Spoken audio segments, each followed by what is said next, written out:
You know you want to be the best in your raid group. You want to have an edge over everyone else and get some of that fat loot as soon as possible, right? Well, get that sweet DPS meter rocking with heals and other things by knowing how to be ahead of your competition. It's actually not that complicated, and it mostly falls down on you. So let's check all the things you can do to become the best raider you can be. Everyone will love you for it.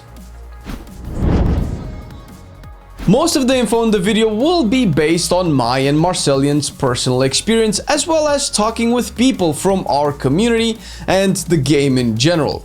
The tips will be from our perspective, and we do think they will work for most people, since it mostly will depend on you more than you might think.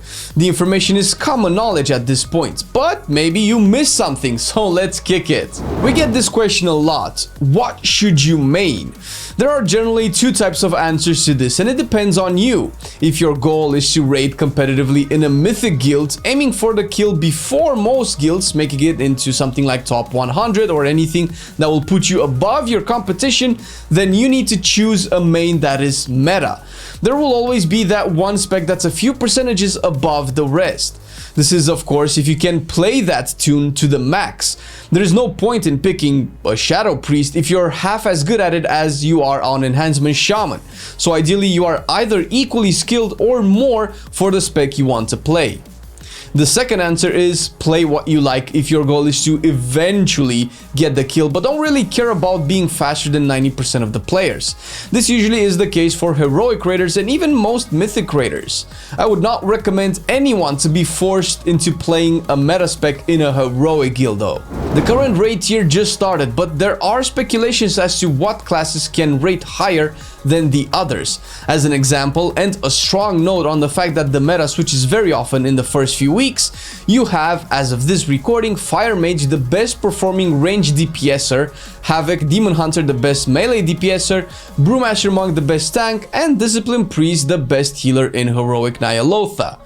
This can change. This is very specific and should not be taken as a suggestion, but more of a reference point. As an example, last year I progressed with Beast Mastery Hunter, and I constantly jumped in terms of performance from a top 10 spec to a bottom 10 spec and somewhere in between along the way. Finding a guild is the first thing we recommend you do. Sure, you can raid with pugs and still get ahead of the curve, maybe even cutting edge. It's a gamble though, because most successful pugs will be the ones that keep in touch with each other and run consecutive raid nights together, hence like a guild but not really. Picking the right guild can make or break your raiding experience. We all have school, jobs, families, and even if we didn't, we might not want to spend all our day in WoW. So managing the time is crucial. A good guild can help you with that. You need to first think about when you can actually attend the raid and how many days per week. Standardly, it's around 2 to 3 raid nights with an average of 3 hours raid sessions. Each guild is different, so finding the one that ticks your boxes will be the first important thing you will do. The difficulty is also important, and the spot open for your spec. If you're a heroic raider, aim for a heroic raiding guild and so on. This is pretty self-explanatory. The next thing is your role. Again, the guild you want has to accept your spec and not force you to re-roll. If you re-roll, then it's something that has to come from you and not something your guild will expect, because this inevitably will cause frustration and stress on your end for not having fun playing something you did not want to, and eventually will make your raiding experience pretty shit. The exception, again, is if you want to raid competitively, at which point changing specs every raid tier to match the meta will be something that will be a part of your raider kits eventually, as will you having a bunch of specs ready before the raid starts fully geared and essenced up. Last important thing to consider before choosing your guild is communication. You have to be on the same page as the guild master and raid leader at least. People your age, possibly your preferences, or some of them is ideal. You want to be able to discuss tactics, discuss the game, or maybe even real life shit. Connecting with people will first of all make it easier to spend dozens of hours with them when raiding, and second, it's fun to get along with people. Like, why wouldn't you want that? How do you search for a guild though? Well, there is always the infamous trade chat in-game and the guild finder system also in-game, both of which I do not really recommend unless you are just not that interested in finding a proper guild and of the mindset anything is good. The reason I'm saying this is if you want a serious guild, then you need to try a bit harder. Serious guilds don't have to be filled in with hard asses and people nagging you. Serious can be people that just take the raid seriously, do their best to be on time and present for all raid nights, have everything up and ready, and this is what we recommend you aim for. Start by using the forums. That's how we found our awesome guild. You can search the guild recruitment section on the forum or simply scroll down to your server, which will always have the majority as people looking for raids or for raiders. If you cannot find the guild that meets your criteria on your server, give a good thought at switching servers. Look for other realms and see what you can find. Of course, you have to be smart and make sure the guild is cool before transferring, but 25 euros or whatever currency you have is a small price to pay for potentially years of proper raiding and playtime with awesome people. There are other ways to look for guilds, fan websites, Reddit, even in-game you can find good guilds. And the more picky you are, the better the chances are you can find one that's right for you. There are so many benefits of finding the right guild. First of all, you get to actually play an MMO with people and not have to go through the pug world. You won't have levers in your group and might even have people to help you out, teach you more about the game, which should always be a plus for you. Guildies can also help you with material things to start off, although we strongly recommend you don't be a freeloader and contribute back. Right, Marcelian? Right? That's okay, he's just emptying the guild bank. Finding the right guild will actually let you play the game the way you want to, be it raiding since this is the purpose of the video, but there are also PvP guilds, guilds focused on Mythic Plus, or even casual guilds that do old content for transmog, achievements, and mounts. Lastly, you get to raid and kill bosses, and this is the goal to begin with. No more waiting hours to form a proper group in pugs, hoping today is the day you get that one group that one-shots all the bosses. So you got into a guild with the spec of your choice. What now? Similar as before, depending on what your goal is, you will need to prepare for the raid night. You want your character to be equipped with the best gear that drops prior to the raid. What this means is that if the raid drops 445 high level gear, then you can get 430 or 440 gear from other sources, and you want to farm those sources to the best of your available time so that you can perform at your max capacity from a gear perspective. This also includes stuff like leveling your necklace, having the appropriate essences at a high rank. Specifically in 8.3, you either already have them from the last patch, or if it's a new tune, you might want to consider spending a bit of extra time farming the required essences beforehand. Apply this to Azure gear as well, which is a pain, well, both of them are.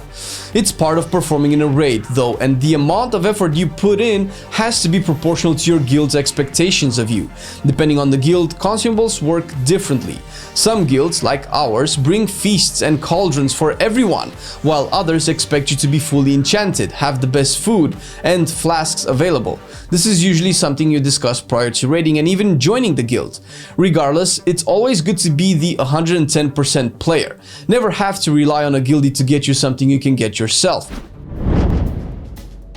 Before going in the raid, make sure to always get the seal for extra loot rolls. This also means you have to know what to roll for, meaning what boss gives you the desired item, so you need to research it a bit. Some people like to go in blind and discover the tactics and form strats as they fight through the raid. This is challenging and interesting, sure, but maybe not always the case with other guilds. It's still good to have a basic grasp of what the bosses do, especially if you aim to progress at a competitive level. Reading up on the tactics is crucial. You can start with the dungeon journal and move up to online guides to bosses. As an example, Fat Boss does one of the best raid boss guides out there, and you can find the written version of all of those on websites like Wowhead. Add-ons make things easier since there are so many things you need to be aware of. You might think that add-ons will take away the challenge and make the encounter easier. Yes, but there's an important aspect to this. Add-ons make it easier to understand what is going on and generally lowering the difficulty cap of the fight, but at the same time Blizzard allows add-ons to be used and in turn cater the difficulty of encounters around people using add-ons. This frees them to do very wacky and complex mechanics since they know we will use add-ons anyway. So not using add-ons will not only put you behind, but you could be dragging your group down. Good add-ons to start with are Deadly Boss mods or Bigwigs, which do the same thing but look a little bit different and show the mechanics a little bit differently. Personally, I used both and am sticking with Bigwigs at the moment, but choose what you like more. The other add-on I recommend is Details. This tracks your damage dealt. It also tracks healing, cooldowns, interrupts, deaths, and a lot more. You can use this to analyze what you did and what happened to you, and also keep track of other people for various reasons. Don't be a dick with it though and criticize everyone needlessly. Nobody likes a pestering prick. That's what people told me. We also have an add-on video that can get you a sexy UI like the one you are seeing in this video, so make sure to check it once you are done here. Getting better is something we should all do every time in everything we do in life. This extends to WoW, of course. Depending on your spec, the method of approaching this changes. You need to start logging your fights. Logs essentially are data files that record every single ability used and event that happened at specific timestamps in your entire raid group. Logs happen by default within the game. What you will do is use them to analyze your combat. To enable that, go into your game menu, hit System and then Network and check the Advanced Combat Logging option. This lets you use the log file the game keeps to analyze your encounters. Once you have that, go to warcraftlogs.com and follow the website's steps to install your desktop client, which you will need since it makes everything super easy. I also recommend you make an account if you plan to save all your logs online and generally keep better track of your performance throughout an entire patch. Once you have the application running, enter the raid and type /combat-log or make a macro out of it, which works as well. You will see a message in your chat saying that combat logging is done to your log file, which you would have set through the application as it guides you step by step. Once you have this and the application running, hit live log, make sure the log directory is accurate, and you really have to do this once only, then hit go.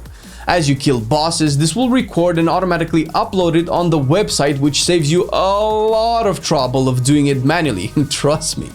You can check it after each boss or when you are done by pressing View Report, which will open the browser with your log. Once you are done raiding, you can use the /combat-log command to stop the combat logging and also stop the desktop app from recording it so it can upload your entire fight. That's it.